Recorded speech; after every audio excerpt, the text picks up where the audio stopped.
this project again.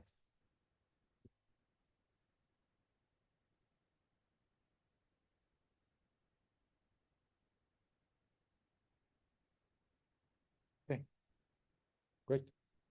Okay, morning everyone. So let's get started. So first of all, some like schedule, because we're near the end of the semester. So if you could be aware, we have released homework 5, the final homework, the last homework throughout this semester today.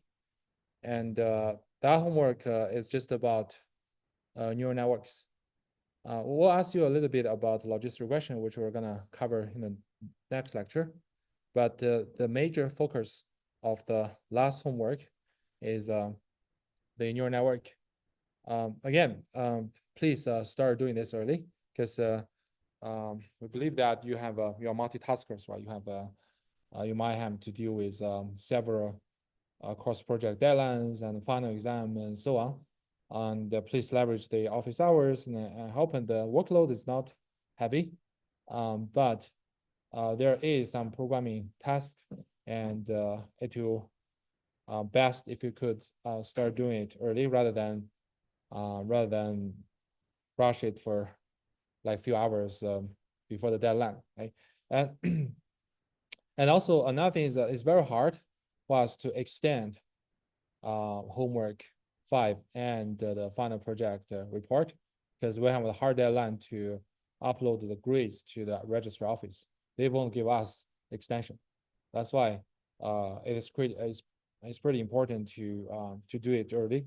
Otherwise, like it's very hard. It's very hard for us. It's mainly administration limit restriction, which kind of like won't allow us to do some more flexible extension as we did for previous homework. Okay.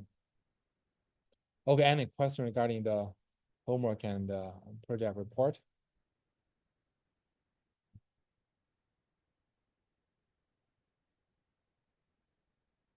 Oh yeah, yeah. We're about to talk about that.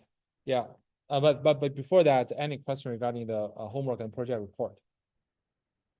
Yeah, but for the project report, again, don't write too lengthy.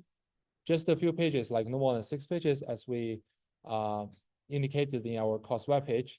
Try to summarize the points we want to see. And no matter like whether you get excellent results or bad results, even your project seems to fail, it doesn't matter. As long as you cover the things we want to see, you'll get full grades.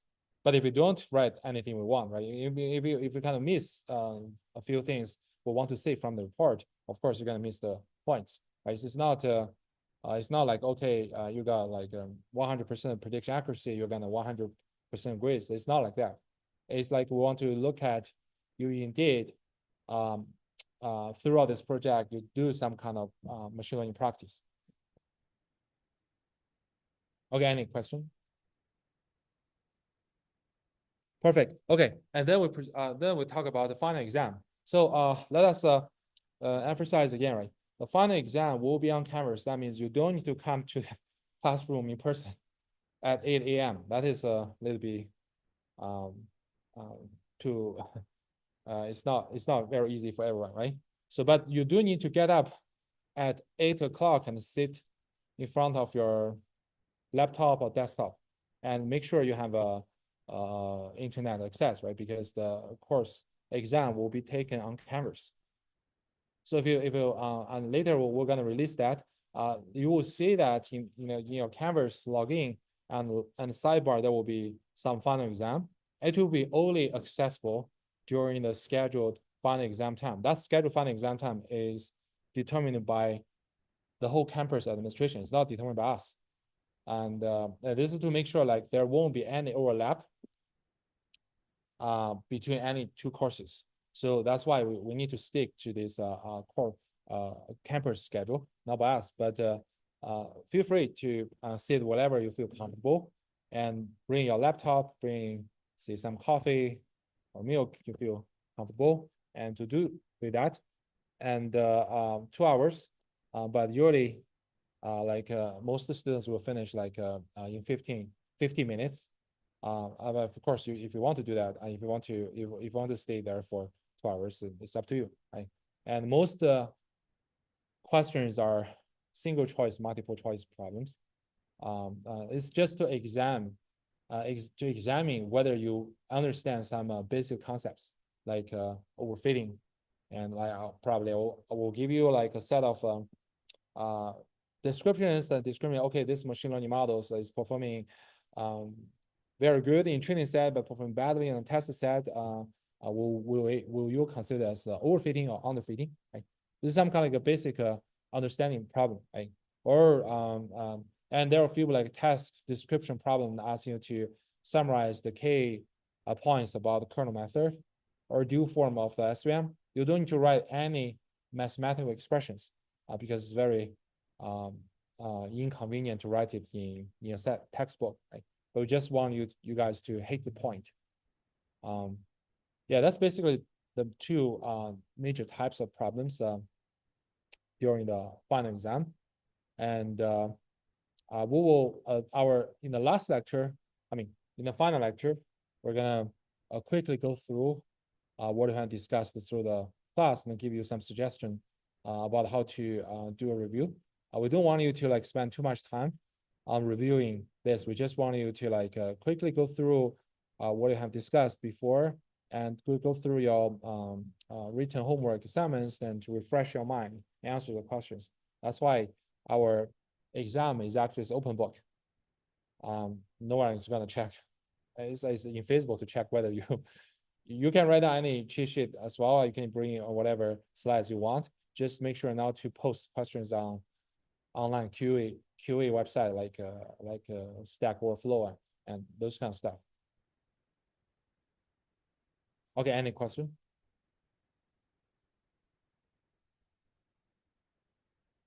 Okay, great. So we'll keep reminding everyone when and how the final exam will be carried.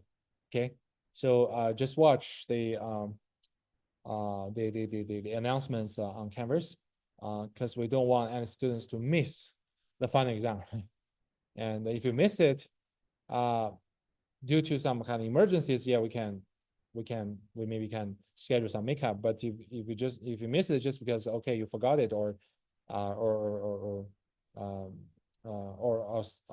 different or you sleep late the previous night and then can't get up, that's we were not able to schedule any makeup to be fair to other students. Okay. Any questions regarding our remaining scheduling of our course?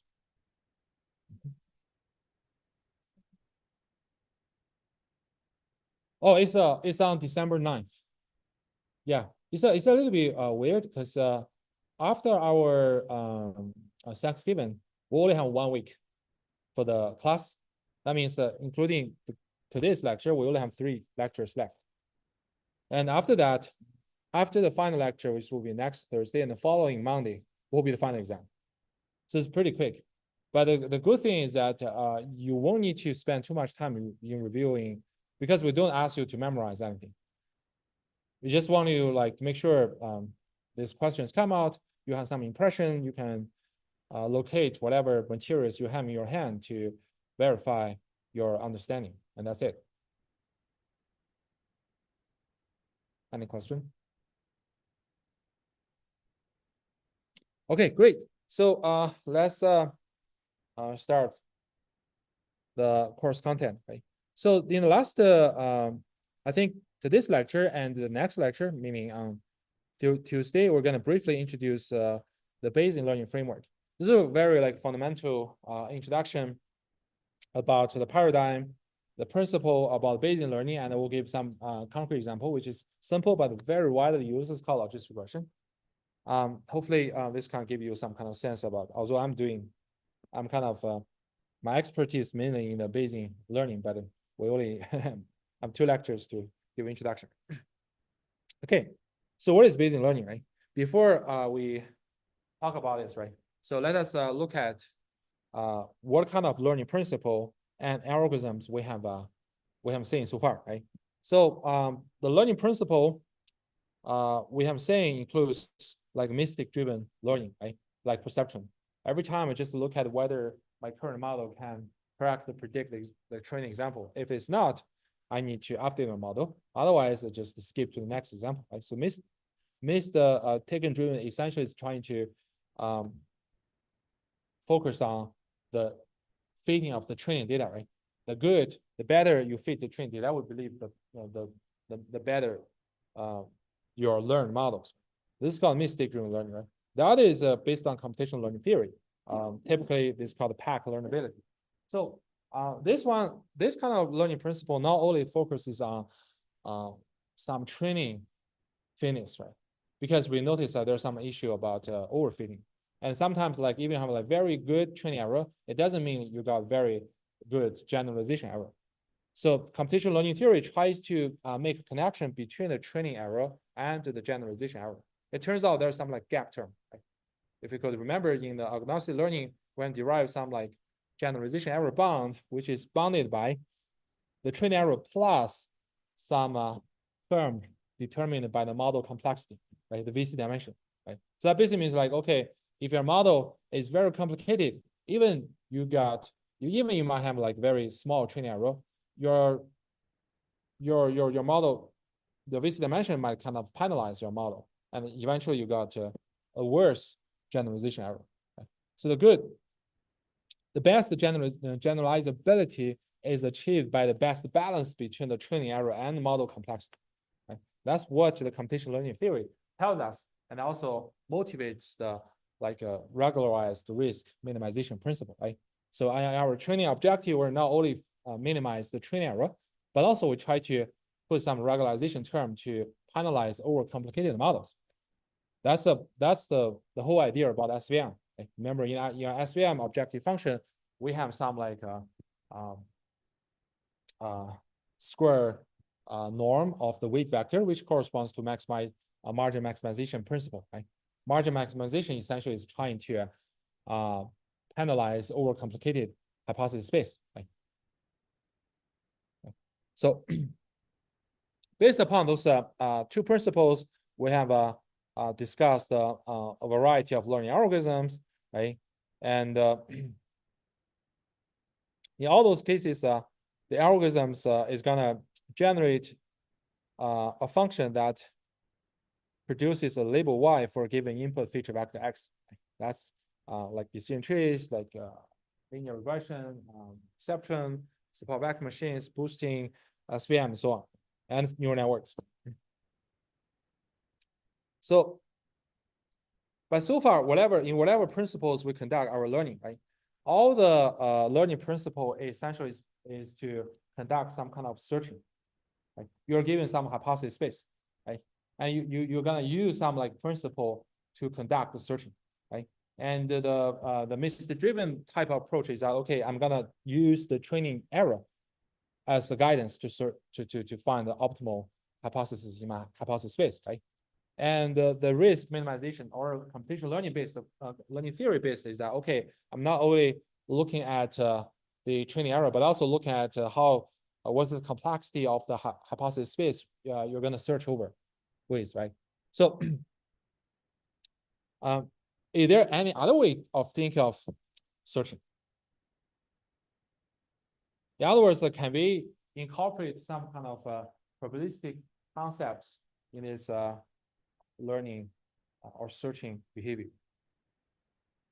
Right? That comes to the so-called Bayesian learning paradigm. Right? So several examples here, like logistic regression, naive Bayes. Right? Okay. So we're gonna first introduce the notions about Bayesian learning. We're gonna cover two typical notions of Bayesian learning. One is we're gonna use some like a probabilistic formulation over the hypothesis space searching as our learning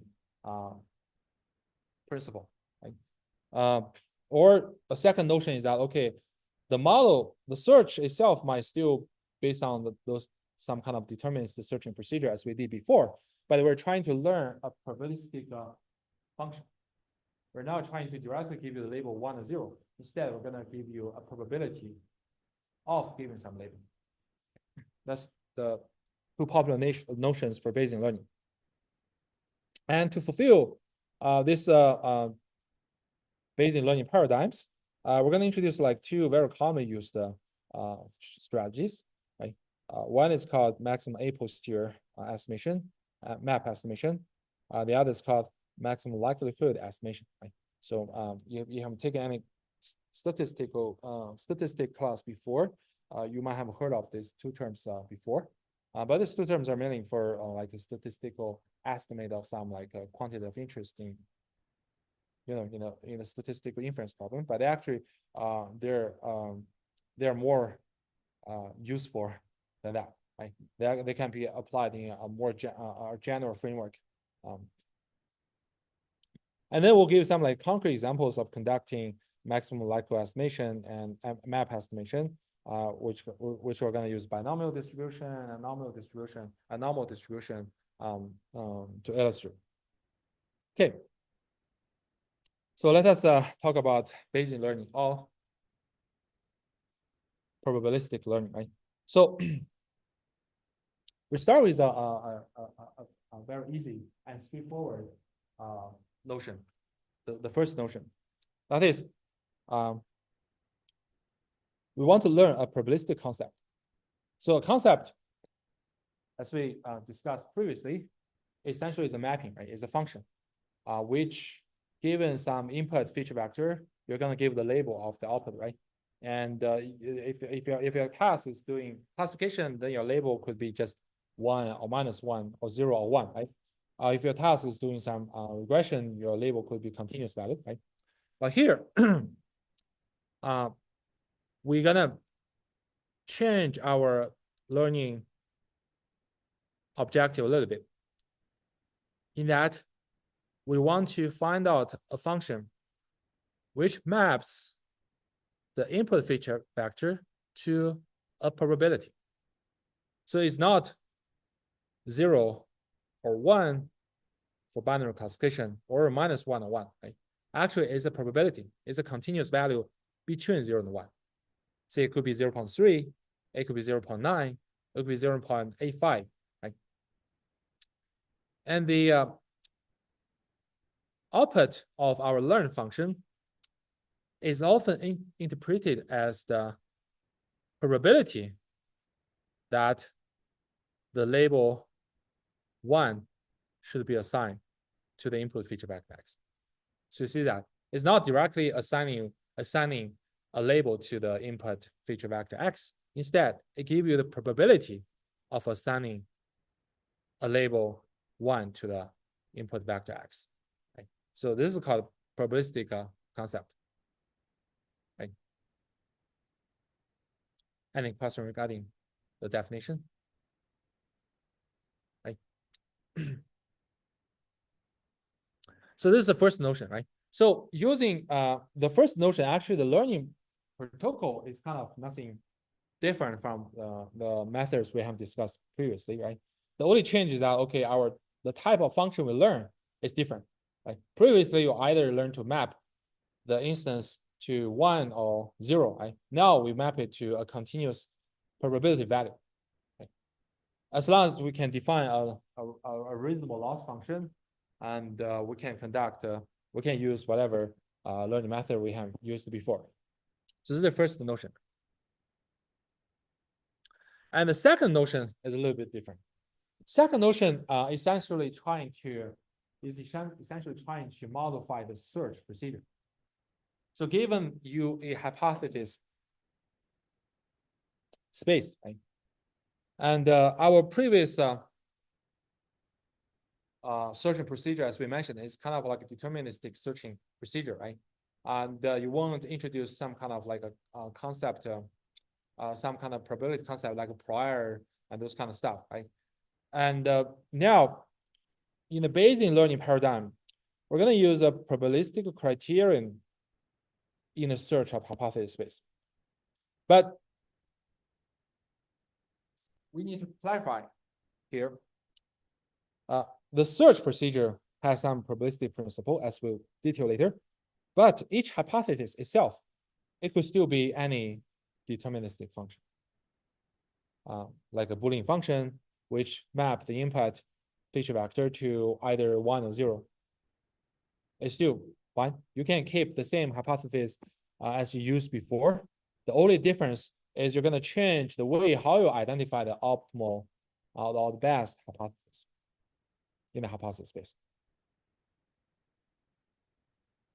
In other words, the criterion for selecting the hypothesis is probabilistic. So now let's see how could we do this. Okay, so the goal is kind of in a sense is kind of consistent with our previous learning principle. We want to use the observed training data D, right? Find the best hypothesis from some space H of hypothesis, right? Giving you a hypothesis space, big hypothesis space, and giving you the training data. Our goal is to find the best hypothesis, right? But how do we use some probabilistic principle to find such a best hypothesis? We're going to define the best hypothesis as the most probable hypothesis in our hypothesis space H. So what does mean for most probable, right? We need to assume a probability distribution over the hypothesis space.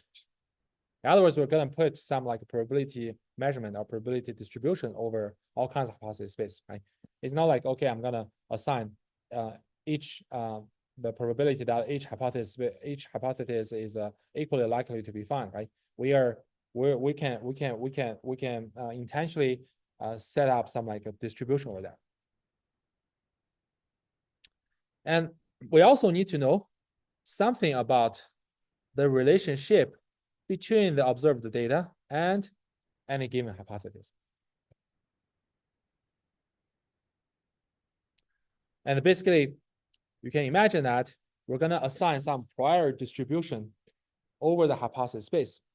And then given any hypothesis, we have some probabilistic framework to explain how likely this data is generated under the current hypothesis. You're going to combine your prior knowledge and the likelihood of the observed data to figure out overall across the entire space, which one is the most probable true hypothesis or the true function.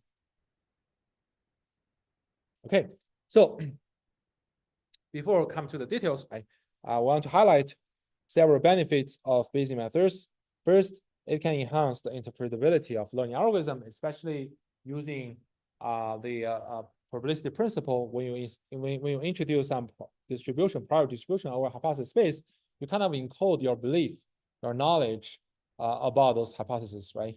And then given the hypothesis, you're gonna use some probabilistic model to explain the data likelihood. They also introduce some like interpretation, right? So overall, this whole search procedure will be more transparent than you just blindly combine some like loss function and do the optimization.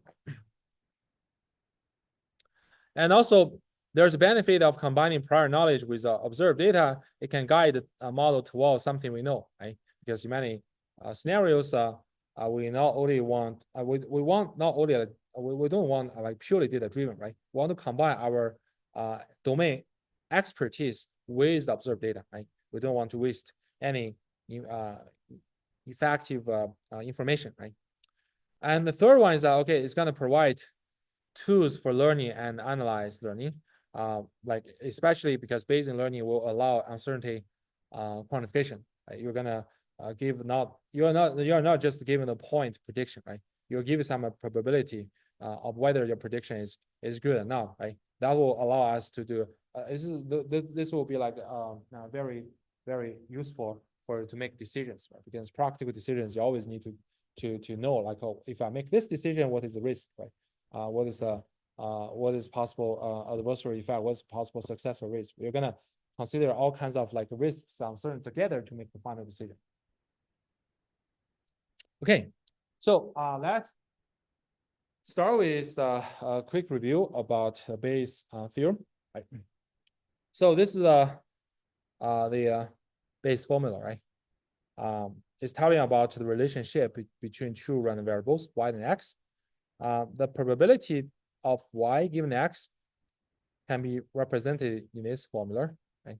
So it's actually can be written as the probability of y, this marginal probability of y, times the conditional probability of x given y, divided by the marginal probability of x, right? So this is also called Bayesian inversion formula, right? So you got the conditional probability of y given x, and you want to look at what's the relationship with the conditional probability of x given y, right? And to be more precise, this probability actually tells that if you pick up arbitrary two values in your sample space, the probability of big Y, the random variable, takes the specific value of small y, given that the random variable x takes the specific value x equals to this guy, right? So this is the true meaning of the Bayes formula, a Bayes inversion formula. Any question? Right. Okay. So now let us look back at this Bayesian inversion formula and see what kind of structure it reflects. If you look at the numerator, right? So P of y actually represents some kind of prior probability, or prior belief. If we want to look at what is the probability of random variable y taking some value, given you observe the value of random variable x, right? You want to know that. You need to first consider if you don't observe x, what's the prior probability of y taking whatever values, right? That's the first term in the numerator. Okay. And the second term is the so-called likelihood term. If you have given a specific y, I see 3 or 4, right? And what is the likelihood you're gonna observe x, the current x? So you see that actually the conditional probability or the posterior probability of y given you observe some x is a combination effect of the prior probability, meaning that what's your belief of y before you observe anything, and the likelihood, meaning that given you some specific choice of y, what's the likelihood you observe the values of x? Okay. And this P of x essentially is a constant to y, right? Because it's the marginal probability of x. It has nothing to do with y. In other words, this theorem tells us a simple but powerful truth. That is the posterior probability is proportional to the prior probability multiplying with the likelihood. So you see, if you want to know the posterior probability of y given some observed data x, right? So you actually need to combine without observing any data, what's the prior belief about y, and given y, what's the likelihood of your observed data x. And the posterior essentially is just a combination or synchronization about the prior and likelihood. Any question?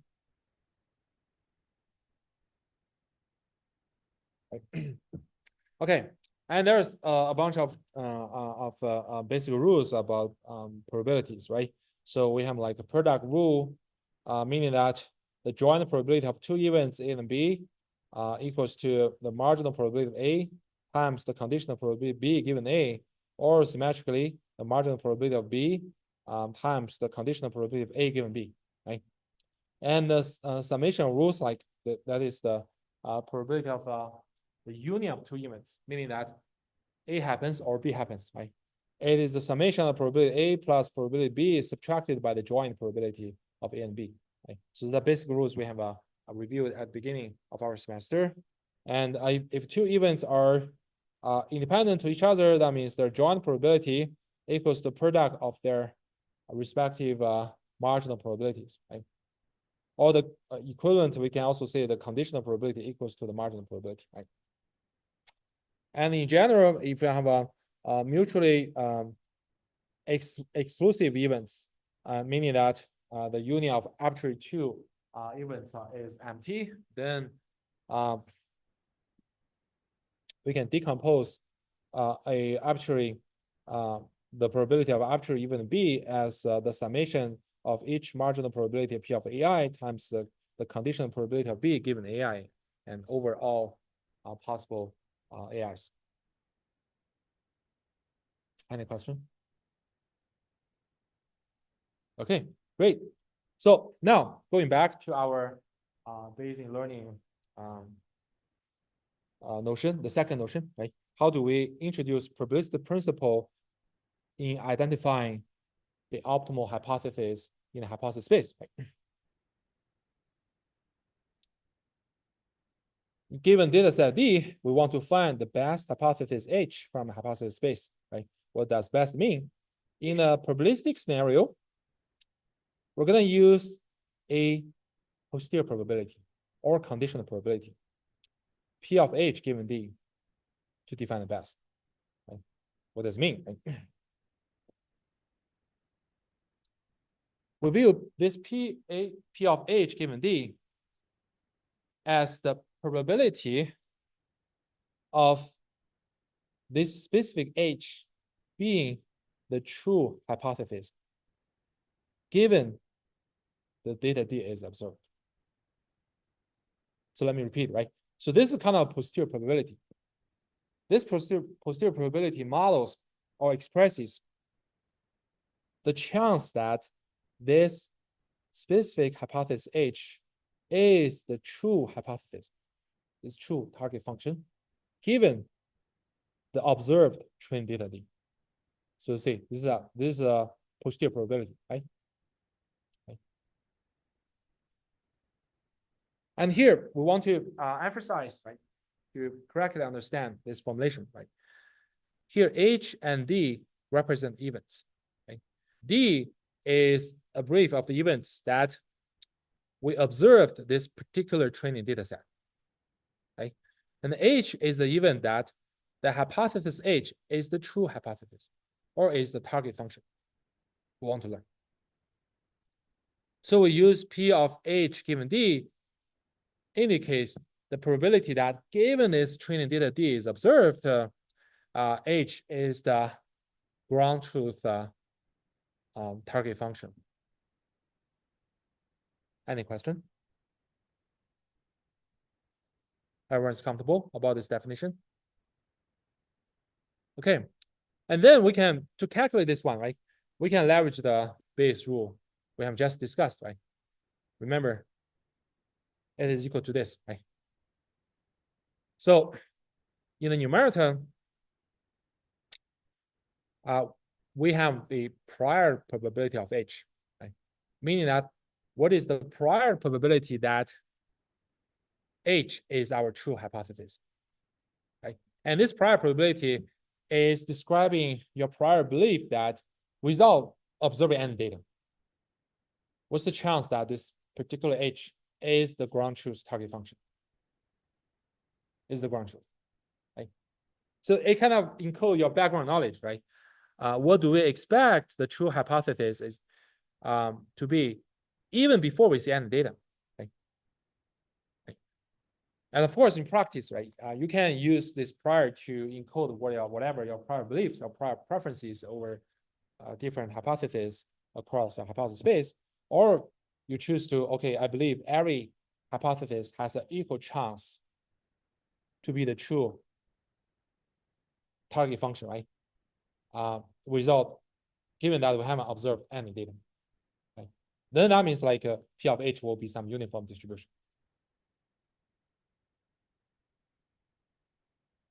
Okay. And then the next term is the likelihood term. Right? The likelihood term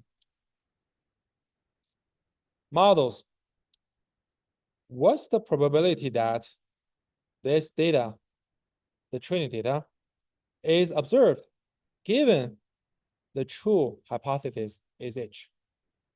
Right? Given that your true labeling function is H, right? What is the probability that you're going to observe this training data? So see that by leveraging this Bayes rule, right? We actually combine our prior belief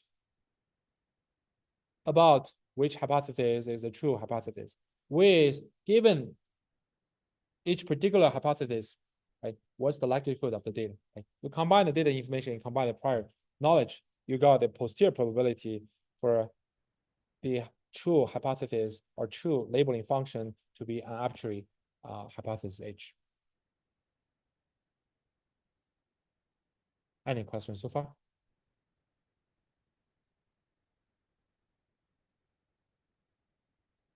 Okay, so, and the denominator represents what's the probability the data is observed, no matter whatever hypothesis you believe, right? So actually it's independent to H. So in other words, this P of D is constant to H, right? It doesn't kind of like affect this posterior probability. It just serves as a normalization factor. And then you can imagine, like, if we incorporate this principle in the learning process, you need to first specify what is the prior distribution over the hypothesis, hypothesis space, right? And you're gonna give a belief like whether hypothesis one, what's the prior probability of hypothesis one being the ground truth, right? Maybe 0.1. What's the probability of hypothesis two being the ground truth? Maybe 0.04, and so on, right? You're gonna have a prior distribution over all the hypotheses regarding whether they should be the ground truth or not, right? And then you also need to specify, given any hypothesis is the ground truth, right? What's the likelihood of the training data is going to generate it or observed, right? And that really is how you're going to define the data fitting terms, right? And then your search essentially is trying to combine your prior beliefs and with data likelihood, and then find out which one eventually give you the maximum posterior probability. And you're going to pick up that particular hypothesis as your learned hypothesis. Any question?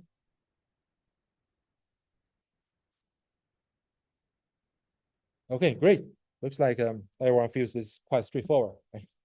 Okay, so then how do we fulfill such learning procedure, right? Conceptually, we know that we have already known the whole process and ideas, right? But how do you execute that, right? We're going to leverage two very commonly used strategies. One is called map estimation, maximum A posterior estimation. That's called MLE, right? So let us first talk about map estimation. And from our discussion, right? Given some data D, we want to find the most probable hypothesis. By probably means like most probable, probability of that hypothesis will be the ground truth, right? So if we perform map estimation, we're essentially to maximize this posterior probability, right? So if you look at this small h, it will go across the whole hypothesis, big H, right? And we're going to calculate the posterior probability of each H being the truth, given the provided training data set, right? We're going to max over the hypothesis space, right? And then let's see how do we do this more efficiently. Yeah, that's something we want to look at right now. Right? Okay, so how to do that? Again, we're going to leverage the Bayes rule, right? We know this posterior probability can be written in this way. You got a numerator and you got denominator, right? And numerator, you got the prior probability of H times the likelihood of observing this training data D given H, right? Given H is the ground truth, right? And we know that this P of D is positive and it's a constant, right? It doesn't affect the joint. It doesn't affect the choice of different H, right? So you can just omit. So, and essentially, we're trying to maximize the product of the prior and likelihood, right? In other words, we're gonna leverage this relationship. Posterior is proportional to prior multiplied with likelihood. And then we can imagine like you should enumerate all possible H in your hypothesis H, right? And then you evaluate what is the prior probability of H being the ground truth and multiply with the likelihood of the data D given H as the ground truth. Right? And then you're gonna rank all of them and pick up whatever H who gives the largest product. Does it make sense? Question?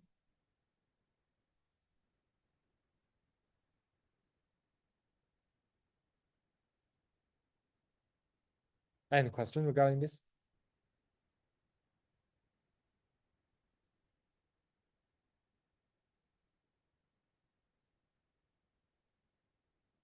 No questions? I saw some of your faces seems confused, right? Yeah,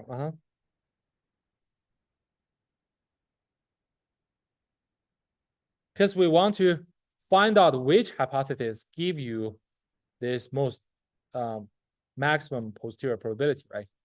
Yeah, we actually not really very interested in what's the specific maximum posterior probability is. We want to know which hypothesis gives this maximum posterior probability, right? Maybe this largest posterior probability is 0.1, right? But we care, what we care about is not this probability itself. We care about which hypothesis can give this probability. Probably I let me first answer his question. What's your question?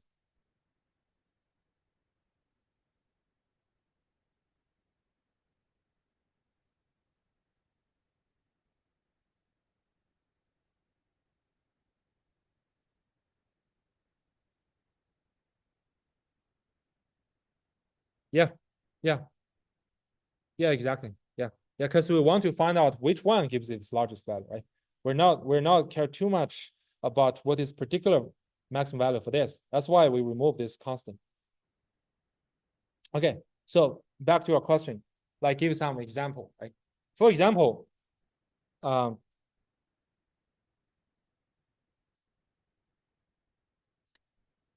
this is my hypothesis space, right?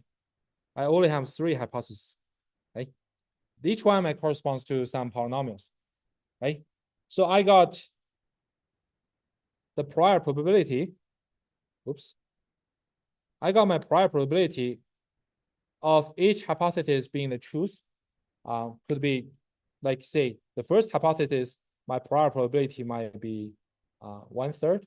The second one might be 1/4, right? And the third one should be 5/12, right? So you see, there could be a varying prior probability that a different hypothesis being the ground truth, right? And then you suppose you haven't collected like a bunch of data set, right? It could be 10 data set, 100 data set, whatever, right?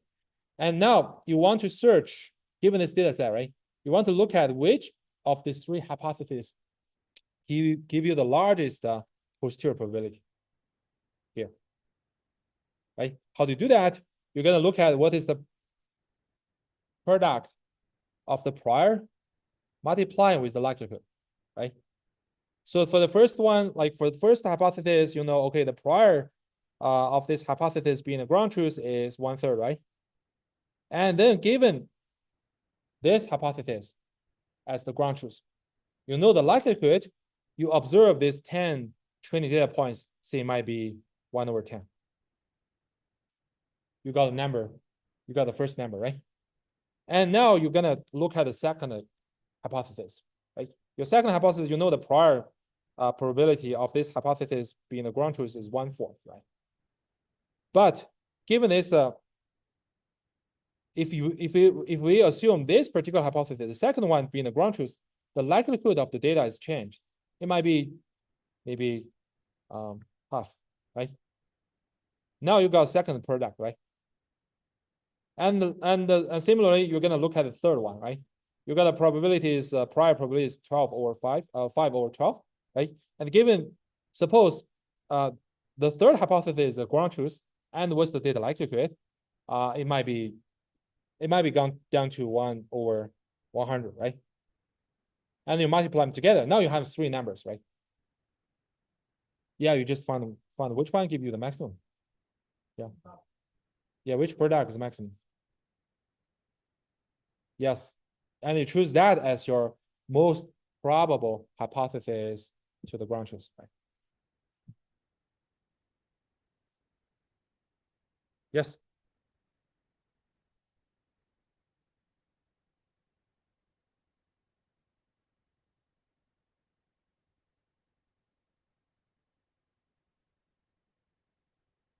It will sum over to 1. But we just remove the constant here, right? If we keep the constant here, see, if we keep the constant here, okay. If you exactly compute this guy, meaning that you don't omit the denominator here, you see that you sum over the posterior probability for different h, you can still have 1. Right? The reason is that the reason we omitted that because we don't want to calculate. It's not easy to compute, and we only want to know which particular hypothesis, meaning the range of h, right? From here, from this posterior, which one gives you the largest posterior probability? That's all we want to know, right? But if you want to know, okay, what is the specific posterior distribution of those hypotheses given data D? Well, it's another story. You have to compute our approximate P of D to give a valid distribution. Any question? Okay, great. Okay. So now, in some cases, like you suppose you don't have the prior knowledge about like each hypothesis, whether how much chance will it be the ground truth, right? You don't have that kind of knowledge. You want to tend to believe, okay, every hypothesis has an equal chance or equal likely to be the ground truth. That means like P of H is kind of uniform distribution, right? You don't have like prior preferences differences. You don't have prior preferences over which hypothesis should be the ground truth, right? And in that case, the uniform distribution over P of H, meaning that this guy is proportional to some constant, right? Then if you do maximum a posterior estimation, you're essentially just maximizing the data likelihood, right? So this principle is called MLE, maximum likelihood estimation. In other words, you can understand it as like, okay, I want to look at which hypothesis is the best, right? I want to search over across the hypothesis space, which one is the best. Then I'm going to look at, okay, given each particular hypothesis, what is the likelihood of the data? Right? So remember, what's the likelihood data basically means like how good your H fits the data, right? You have some distribution, you know that, okay, if this the data appears in a high density region of your given hypothesis, then that means they have a high likelihood. In other words, it just means like the data D will kind of more or better align with your hypothesis H.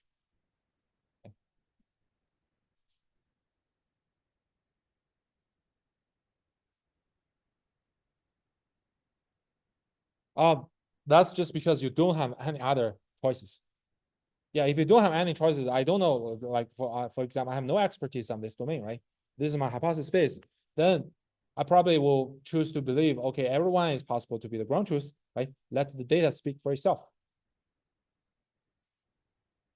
It's not necessarily true. It's just your modeling choice, right? And it depends. Like if you're highly experienced in this domain, you do have like a belief that okay, you think a third order polynomial is more likely to be the ground truth than second order polynomial. Then you can put a prior or P of H. Of course, it's not uniform prior, right? And then you're gonna combine your prior with data to select the best one, right? But here, like suppose you don't know whatever target function, whatever form of a target function, right? For example, how do you predict tomorrow's temperature, right? And given today's temperature, you don't know whether it's a sine function, cosine function, log function, whatever, exponential function, right? And then you tend to believe, okay, given your hypothesis space, given this range of candidate functions, before you see any data, you're going to believe, okay, each function is equally possible to be the ground truth, right? And then when you observe data, you will see, okay, which function fits the data well. That is maximum likelihood estimation.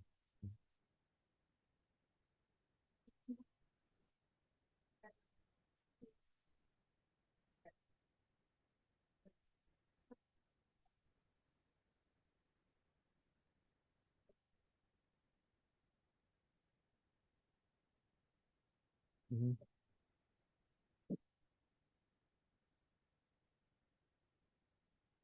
Well, this is actually is more like an out of distribution problem.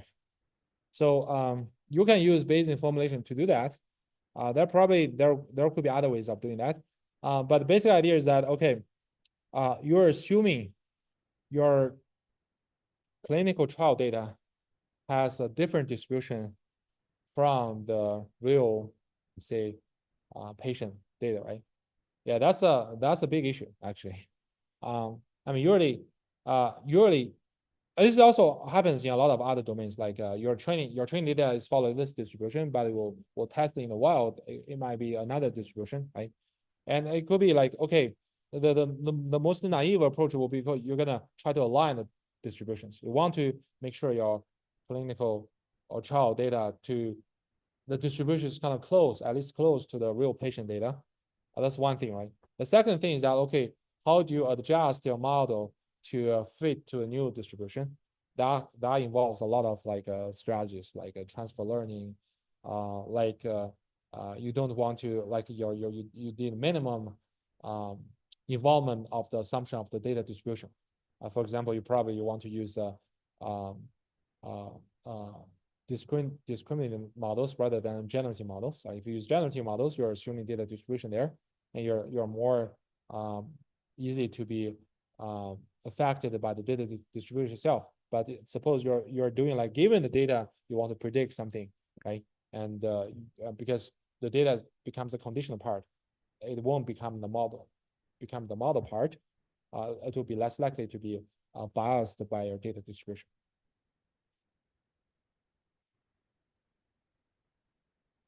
No, it's not. Well, yeah, you can see that because generative model, the meaning of the generative model is evolving, right? Before the deep generative model just means like, okay, I'm gonna model the distribution of both the label and the feature vectors. Right? And discriminating model that, okay, I'm gonna only model what is the conditional probability of your label given the feature, given the feature vectors. You're not gonna model the joint distribution of feature vectors and labels.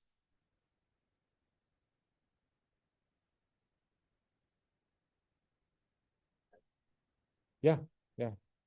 But then later, like people talking about generative models, that means, okay, whether I don't care whether you have labels or not, right?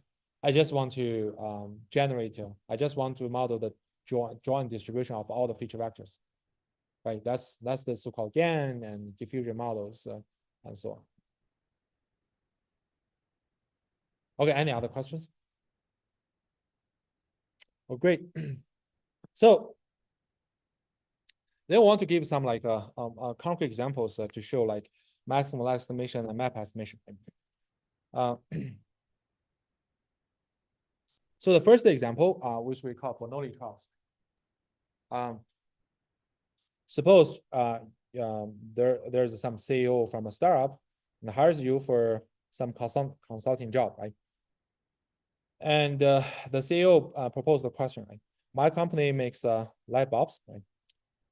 I need to know what's the probability they are faulty. You can say, okay, sure, I can help you out. Are they all identical?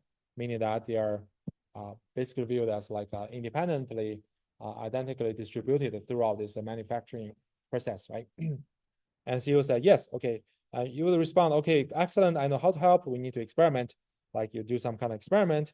You try out, let the company make 100 light bulbs, right? And you're gonna test them one by one, right? And you find out like 80 work and 20 fail. 20 doesn't work, right? And you directly report, okay, the probability of failure is just 0.2. It's very intuitive, right? It's 20 over 100, right? And but this is not sufficient. Right? The CEO asked, well, how do you know that? Right? How do you justify this result? Right? How do we justify it?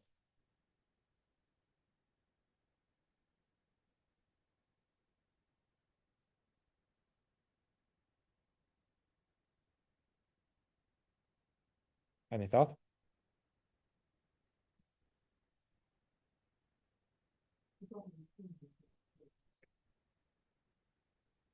Mm-hmm.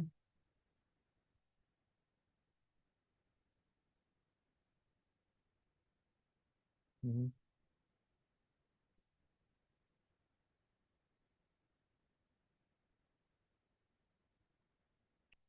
Yeah, that's a very intuitive, right? But we still need a little bit more rigorous justification, right? So let us justify with maximum likelihood estimation. Mm-hmm. Mm-hmm.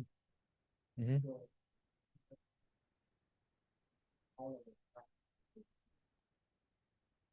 Mm-hmm.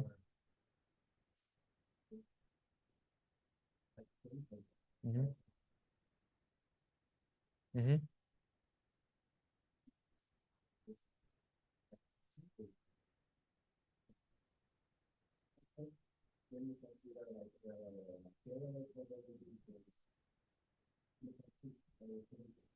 Yeah. Again, what you explain is very intuitive, right? But we need to justify with some kind of framework. Mhm. Yeah. But how do you come to this, right? How do you draw this conclusion, right? You say, okay, well, as the number goes to infinity, okay, this proportion will definitely converge, asymptotically converge to the true failure probability. How do you justify this?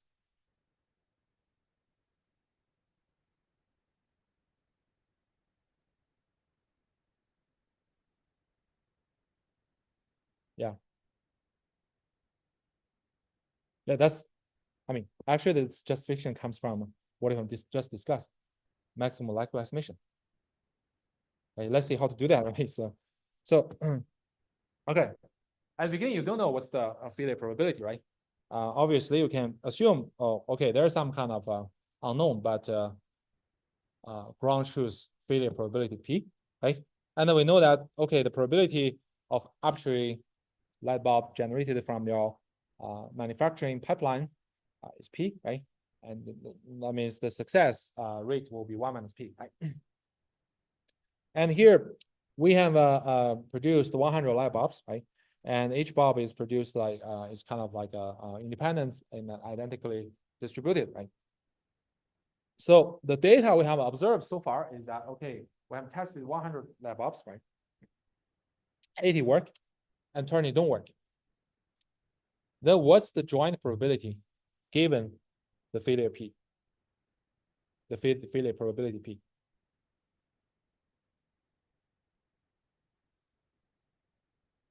This is like a Bernoulli experiment, right?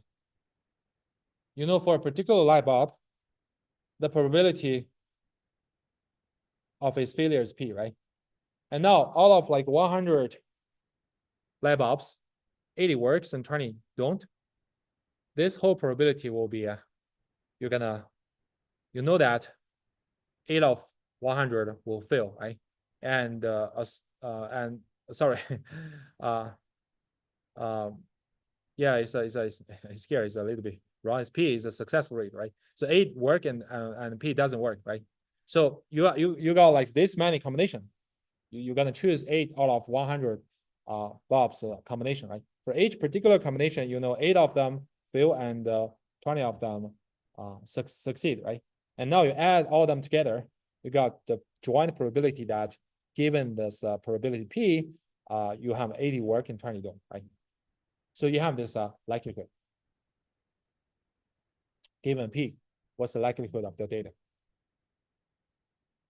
And next, if we want to estimate P, that is, we want to know what is the most likely value of P for this observation. We're going to do a MLE, right? Maximum likelihood estimation, right? So just do this maximization. And of course, doing this, if you just multiply this product, is not a wise choice, right? Everybody knows that because P is very small. You take power of 80, it probably goes to 0, right?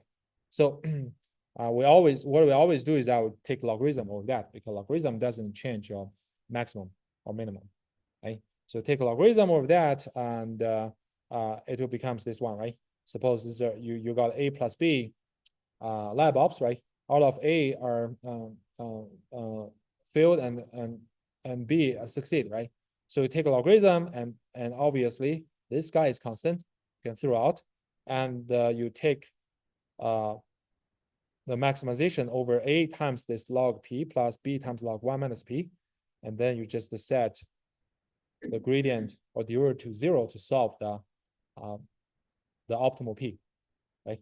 Which gives you B over A plus B, which is just the proportion of the field cases.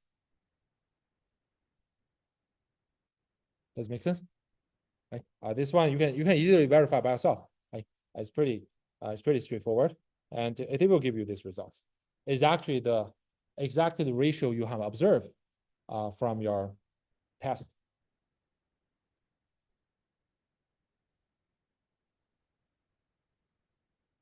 Any questions so far? And then we can talk about, okay, this is the maximum likelihood estimation, right? And then if you look at some like statistical theory literature, it'll tell you if you have maximum likelihood estimation, as long as your data goes to infinity, your likelihood estimator will convert to the true probability when your data quantity goes to infinity. And this is called law of large numbers and so on. But this is overall how we're going to justify it. And it's interesting that if you use maximum likelihood estimation to estimate the failure rate of the light bulbs, it will be exactly the same as you just simply look at your test. Like what's the rate? What's the ratio of the failures? Okay. So, and of course, we assume, okay, this likelihood is based on Bernoulli likelihood, right? And if you don't feel comfortable, you could assume the different models, and then your maximum likelihood procedure, the computation will be changed, right? But for the binary cases, the Bernoulli likelihood is the most commonly used one. Right?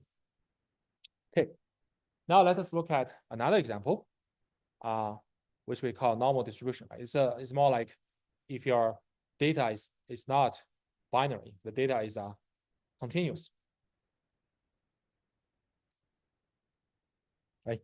So going back to this maximum likelihood estimation principle, right? So you want to find a hypothesis who give you the maximum likelihood, and this hypothesis comes from some hypothesis space, right? So suppose a hypothesis space consists of real value functions. That means, okay, you're doing some like a regression problem, right? You want to predict continuous values, right? And your input features are vectors in the d-dimensional space, and the output is a real number. And now we make following assumptions about how the training data is generated given any hypothesis. First, an input feature vector xi is drawn randomly, say uniform at random. And then you apply the true function f to get the label, the continuous label, f of xi, right? They will assume that this value is corrupted by some noise, ei. And this noise follows some unknown Gaussian distribution with zero mean. This is kind of Gaussian noise assumption. So meaning that your data is never perfect, right? You have some like a ground truth function give you the value, right? But this value, unfortunately, is corrupted by some random Gaussian noise. And this Gaussian noise has zero mean means that, okay, it doesn't bias toward positive and negative. It just some like a random Gaussian noise with mean zero.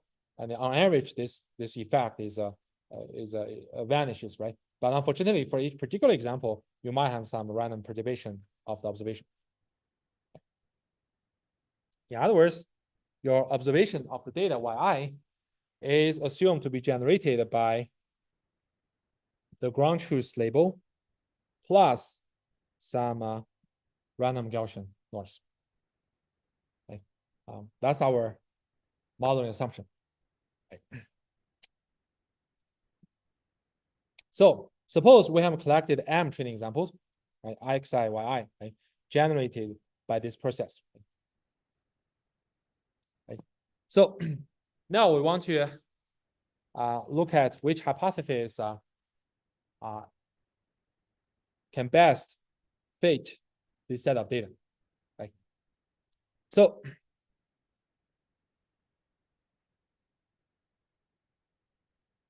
we want to know what is the probability for a particular label yi was generated by some specific hypothesis h, right?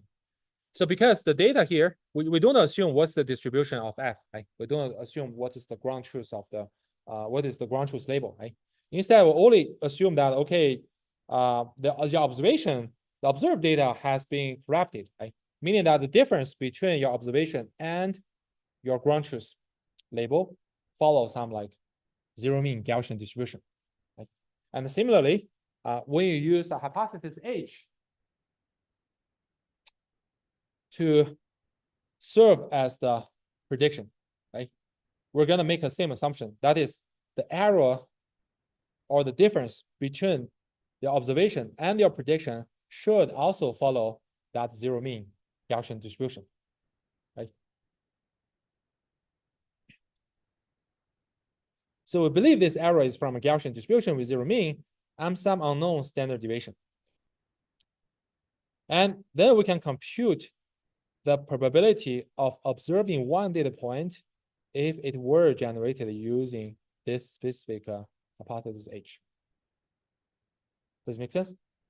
Right? So it basically means that, okay, because we assume the data is generated by corrupting the ground truth label with some Gaussian noise, right? With some random Gaussian noise. Now I have some hypothesis H, right? And if we believe H is a true hypothesis, then the difference between my prediction H and the observed data should also follow that standard Gaussian noise, right? Distribution. And then we can write down the likelihood, right? The likelihood is just the Gaussian, right?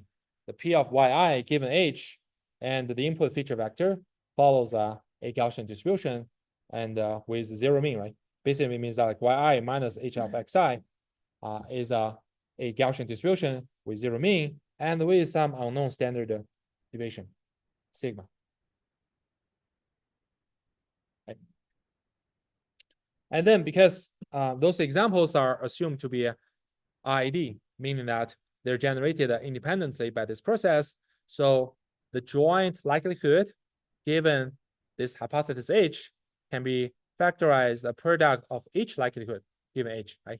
And remember, each likelihood has this Gaussian likelihood form. Okay. Any questions so far? Okay. And then our goal is to find out the most likely hypothesis, right? You got H, right? You got H across the entire hypothesis space H. You want to find which particular hypothesis H that can give the largest data likelihood. That's why we call it maximum likelihood estimation, right? So you just substitute the likelihood. You just substitute this Gaussian likelihood for the general form, right? So you got this one, right? And then how do we maximize this expression? An idea? What? Yeah, logarithm, right? Exactly, right? You don't want to deal with this product because this product of many small terms, it goes to zero, right? So we take logarithm to simplify. So that means we're going to maximize logarithm of this product, right? And the log of product, the summation of the log of each individual terms, which give you this guy, right? And then it will end up, because this one, this log 1 over sigma square root 2 pi is constant, right? You can just throw it out. So eventually, you're maximizing this negative square summations, right? And remember, sigma square are constant, and across all the training examples, right? So you can just throw out as well because sigma square are positive, right? And you maximize a negative stuff is equivalent to minimizing and something you remove negative, right? So it is equivalent to minimizing the summation of the square difference between HYI and the prediction made by H over XI, right? And to summarize, the most likely hypothesis coming from this minimization process, right? You're going to minimize the square difference, the summation of the square difference between the ground truth, the observed label and the prediction made by a hypothesis, right? And now if we make a further assumption that H is a linear function, right? Suppose this is a linear regression problem, right? And that means H takes W transpose Xi. So now we can see our maximum likelihood estimation of the hypothesis essentially comes from minimizing the square loss, the sum of the square loss, right? So we have already seen this before, right? Remember when we talk about least mean square, least mean square regression, we're using exactly the same loss, right? So in other words, we actually use we consider like two different paths to conduct learning, right? But now they end up with the same learning objective function, right? But they have different meanings. So that's an interesting point, right? This is actually the probabilistic explanation for least square regression, right? This objective function, the minimizing the summation of the square loss, right, can be explained as loss minimization principle, right? We want to minimize the difference between the square loss error of our prediction and minimize the total square loss. We get our best model, right? Or it can be explained from a Bayesian perspective. Right? We believe the errors are normally distributed with some like zero mean and some unknown variance or standard deviation, right? And we find a linear regressor using the maximum likelihood estimation principle, right? And it turns out this two formulation end up with the same learning process. Actually, this is not a unique phenomenon. Actually, many probabilistic learning principle, they will end up with the same learning objective from a different perspective. Like for example, in the SVM formulation, it can also have some Bayesian formulation, like the margin maximization principle can be explained as a Gaussian prior, and the likelihood, the hinge loss can be explained a particular type of Bayesian likelihood. So you see that although from a conceptual perspective, this Bayesian formulation is quite different from those non-Bayesian formulation, right? You're doing some regularized risk minimization principle and this idea and that idea and so on, right? But when you do some kind of like reduction and rearrangement, they often end up with the same structure. Any questions so far? Okay, so so today we give like a brief summary about Bayesian learning and a very general introduction of the idea of Bayesian learning, right? So Bayesian learning is another way to ask what's the best hypothesis for a data set, right? And there are two answers to the question. You can conduct maximum a posterior estimation, meaning that you can assign some prior distribution over prior preferences over the hypothesis space and combine with the data likelihood to decide which one you believe the best. Or you can just use maximum likelihood estimation, meaning that you don't have any preferences over the hypothesis result given data. You want to let the data speak for itself, right? And they also have saying two examples of maximum likelihood estimation. One is based on Bernoulli binomial distribution. The other is based on normal distribution. And we can definitely apply prior over the quantity of interest for each cases, like the failure rate or the error, right? The prediction, right? So we should also be able to apply the map estimation to these problems. Okay, so let's stop here today, and hope everyone enjoy your Thanksgiving holiday, and see you on next Tuesday.